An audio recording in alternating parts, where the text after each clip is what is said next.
How you doing, YouTubers? Jerry here again. I do have one thing to say. I did have hooked up I think it's a double disc cone antenna, and that didn't work out too good for this system at all. And I was talking to somebody on the instant messenger. They were using a disc cone antenna as well. Get rid of that antenna. It's not good for the P25 system at all. It's too thin. The radios are too thin on it, and is what happens is the airwaves blow that signal all over the place. And the radios on that antenna are too thin, and the thing is, it just blows the signal all over the place. A disc cone antenna is not good for P25 for a couple of reasons, and that is a P25 threshold, as well as the error rate.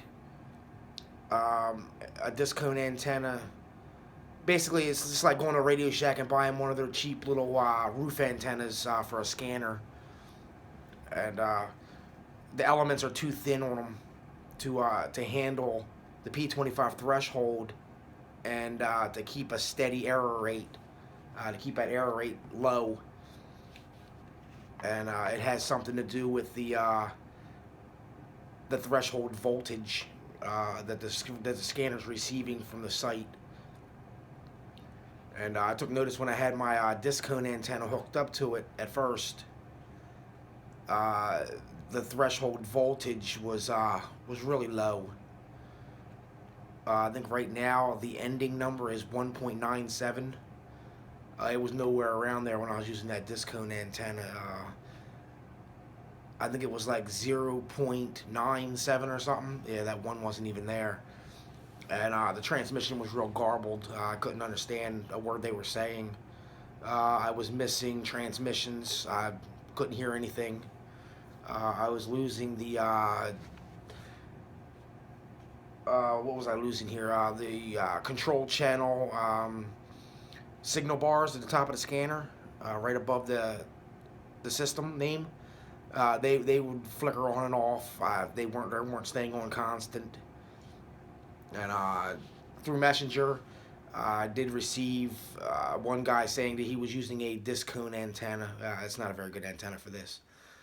If you can, and you can get a good Yagi antenna situated, you can try a layered Yagi. Who else has them? Scanner Master has them. Just go in there and look for wideband antennas. Should be a Yagi in there somewhere for that band range. If you can't find a Yagi, that actually is a directional antenna. You'd actually have to point that or get a Yagi set up. You'd have to basically move the antenna until you get a real good signal on the control channel. You can see your bars fluctuating when you're trying to use that. If you can't get a Yagi antenna, get an omnidirectional antenna. That's what I'm using, and it's basically just saying the same kind of antenna the county uses.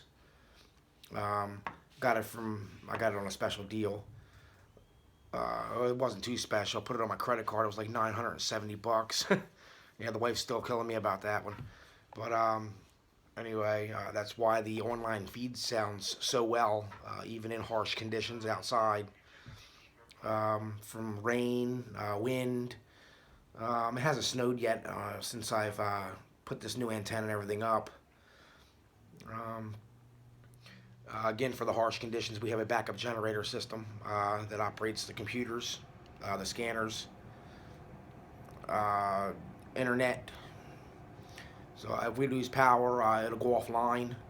A few minutes later, it'll come right back up again. That's how we have our system set up. We watch TV if the power's out. As long as nothing happens to the Verizon Fios, we're good. And yeah, that's basically it on that. Yeah, but for the Chester County system, don't use a disc cone antenna. That's not a very good, not a very good receiving antenna for a P25 digital signal. It's good for VHF, basically, maybe a little bit of UHF, not 700 and 800 megahertz. I wouldn't use a disc cone antenna or anything similar to it, or one of them little cheap Radio Shack antennas that you can put up on the roof. I wouldn't use them either for this system.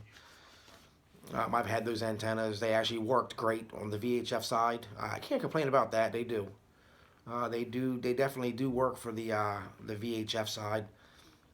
Maybe in the range on the UHF side from 406 to 512 megahertz. They work pretty good also up on the chimney.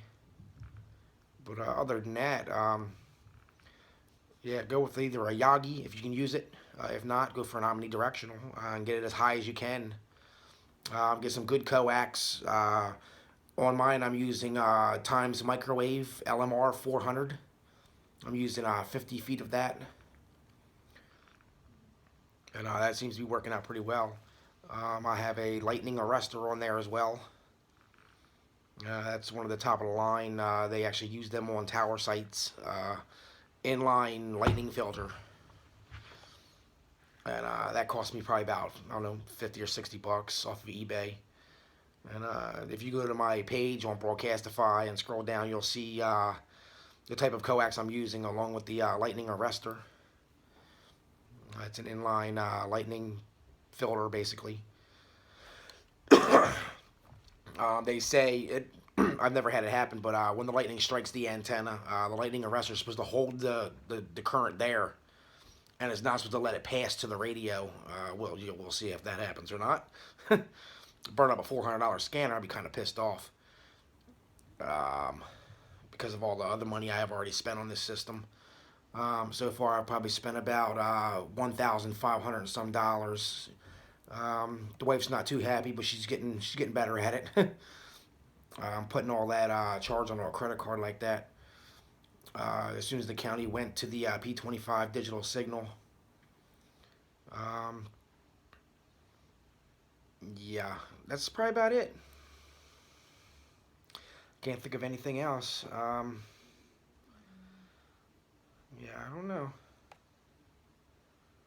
Oh, and one other thing I took notice to. When you're running your LMR 400 coax, try to keep it away from other computers and stuff like that.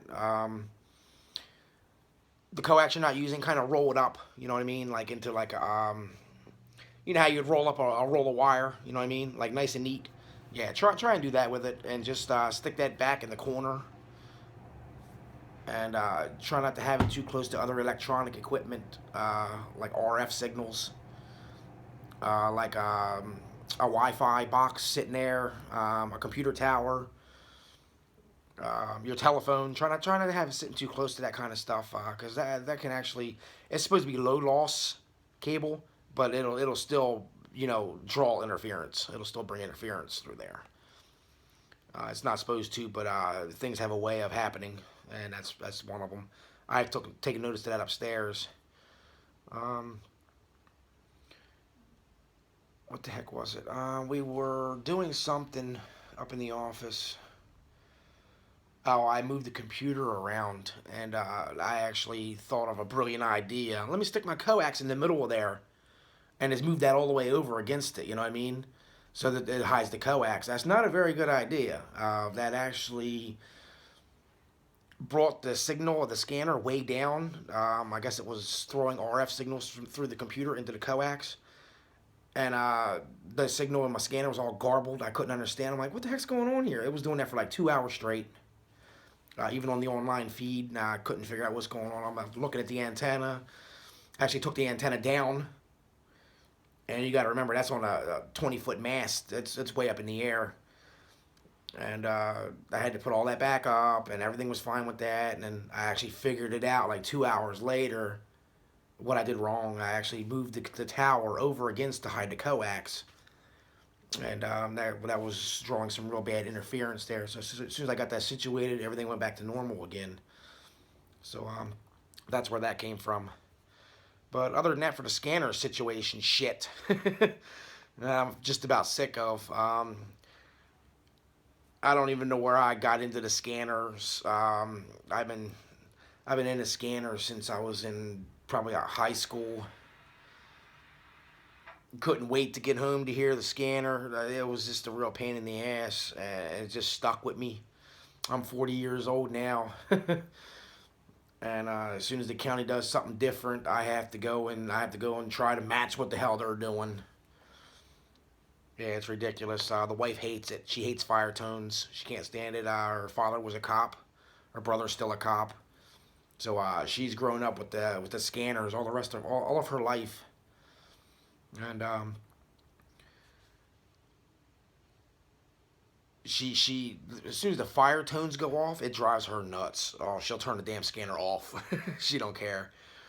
Um, Me, it doesn't bother me. I've it just goes in one ear, not the other with me. Hers, it just goes right to her brain. She can't stand it one bit. But yeah. Well, actually, anyway, that's about it for that scanner, though. I'm done doing whatever I gotta do. I spent about $1,500 on everything for it and trying to get everything matched to county. So if anything else happens to it, I'm just gonna have to get rid of it. That's it. I've spent way too much money um, on the scanner for the Chester County News System, and yep, that's it. Alrighty, YouTubers. Have a nice day.